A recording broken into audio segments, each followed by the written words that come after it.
Assalamu alaikum. Bismillahirrahmanirrahim.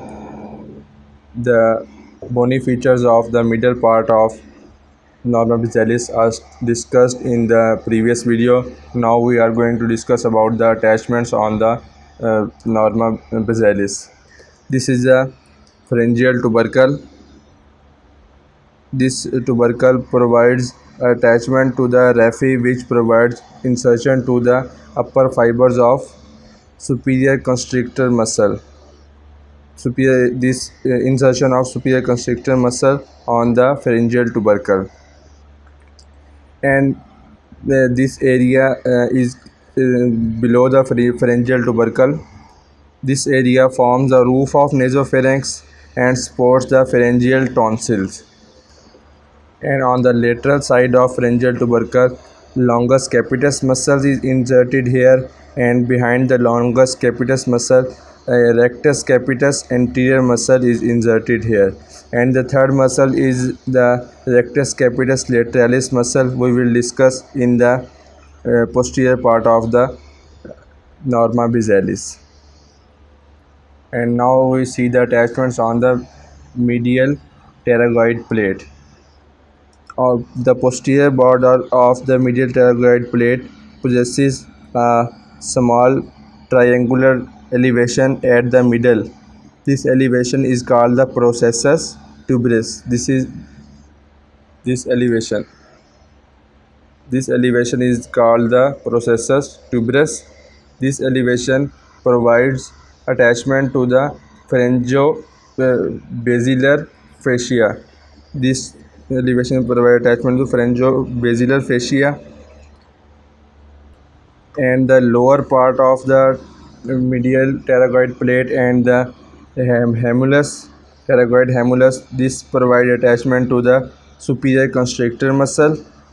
Superior constrictor muscle originates from here, and pterygoid hamulus also provide attachment to the pterygomandibular raphe.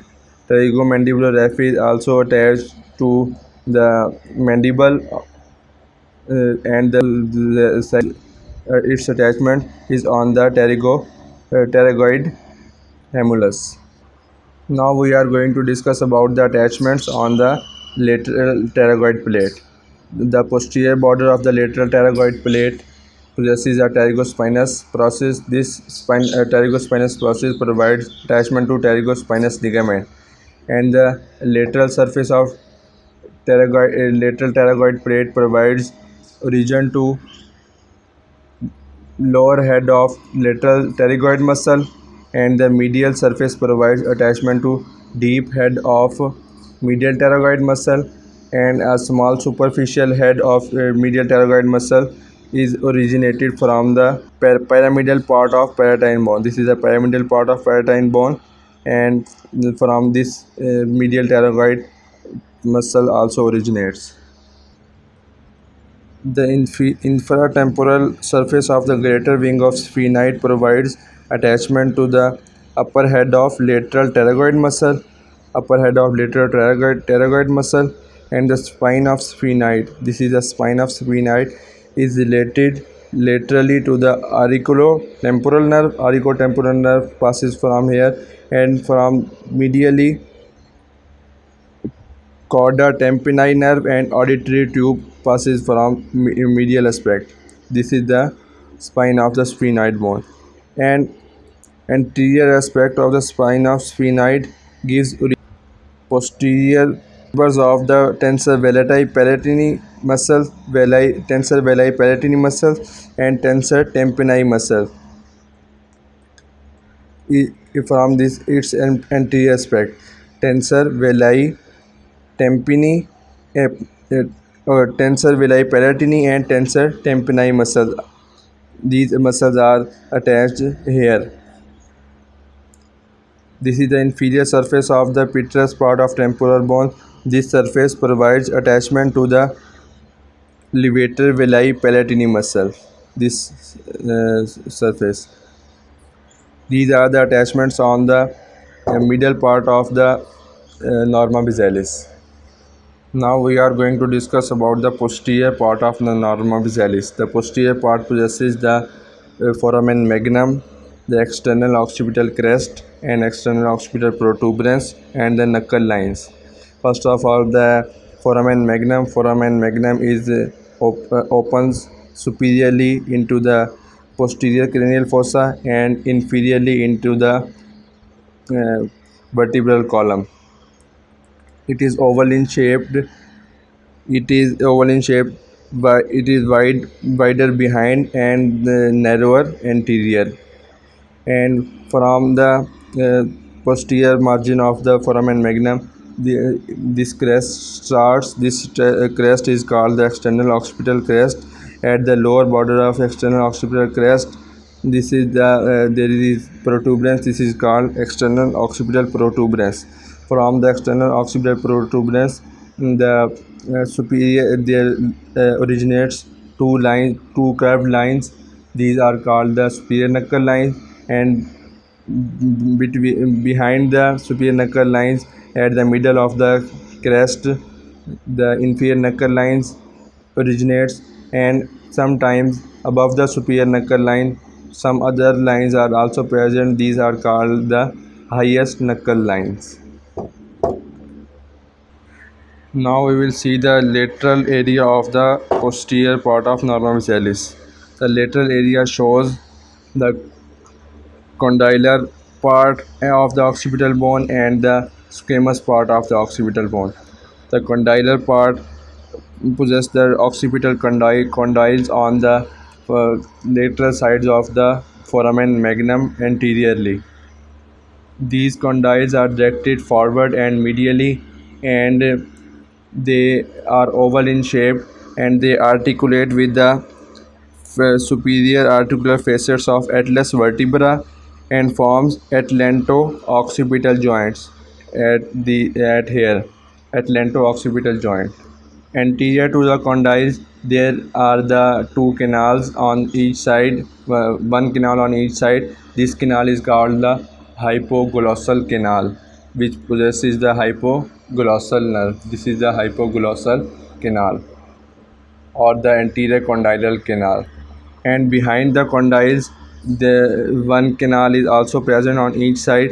This is called the posterior condylar canal or the condylar canal. This is the posterior condylar canal.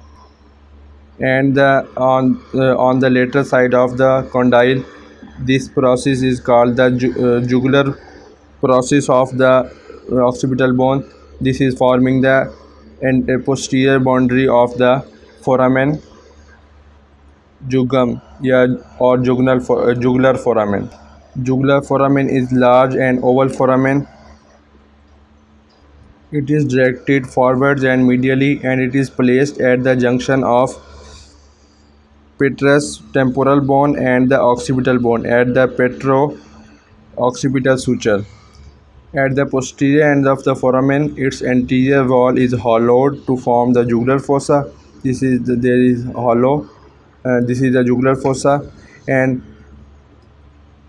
this lodges the superior bulb of internal jugular vein. Superior bulb of internal jugular vein is present in the jugular fossa.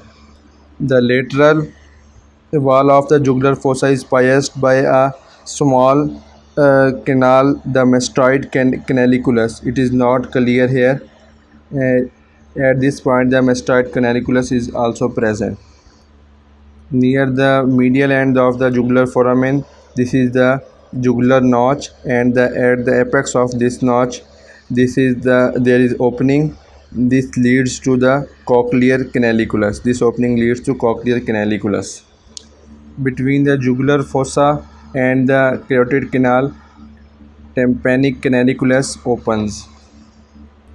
This is the mastoid part of the temporal bone, and this mastoid between this mastoid part and the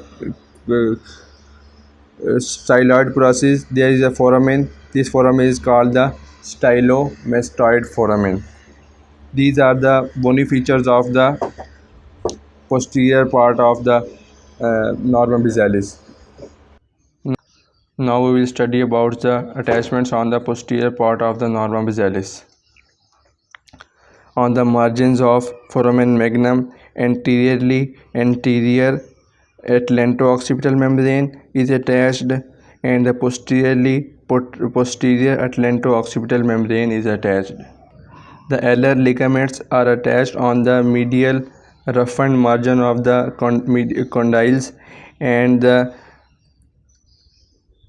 ligamentum nuchae is present on the external occipital protuberance. Ligamentum nuchae is attached, and on the posterior part of the jugular process, rectus capitis lateralis muscle is inserted here, and between the superior knuckle lines and the inferior knuckle lines, the medially semispinalis capitis muscle is inserted, and laterally superior oblique muscle is inserted, and the area below the inferior knuckle lines provides attachment to the rectus capitis posterior minor muscle medially, and rectus capitis posterior major muscle laterally, and on the mastoid notch digastric muscle is attached. These are the attachments on the posterior part of Norma Basalis. In this way, the discussion of Norma Basalis is completed. If you like the video, please share to your friends and subscribe our channel. Thanks for watching.